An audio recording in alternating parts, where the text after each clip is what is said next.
তবে কি এবার মুখ বদল হতে চলেছে গীতা এলএলবি ধারাবাহিকে, নাকি একেবারেই পরিবর্তন করা হচ্ছে নায়কের? এই প্রশ্নটাই ঘুরছে দর্শকদের মনে। কারণ সাম্প্রতিক পর্বে দেখানো হয়েছে মৃত্যু হয়েছে গীতার, আর স্বাভাবিকভাবেই আবার হয়তো কোনো না কোনোভাবে ফিরে আসবে গীতা, তবে একেবারেই নতুন কোনো পরিচয়ে।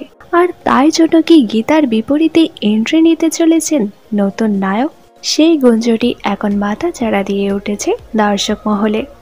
কারণ এই ধারাবাহিকে এন্ট্রি নিয়েছেন শুভ্রজিৎ সাহা।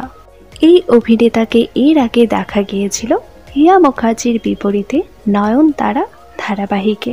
তবে কি এবার গীতা এলএলবিতেও জুটি হিসেবে দেখা যাবে তাদের? আর স্বস্তিকের কি হবে সেই প্রশ্নটাই দর্শকদের মনে। ধারাবাহিকে শুভ্রজিৎ এন্ট্রি নিলেও হিয়ার বিপরীতে দেখা যাবে না তাকে। মেহেকের বর অঙ্কিতের চরিত্রে দেখা যাবে শুভ্রজিৎ সাহাকে।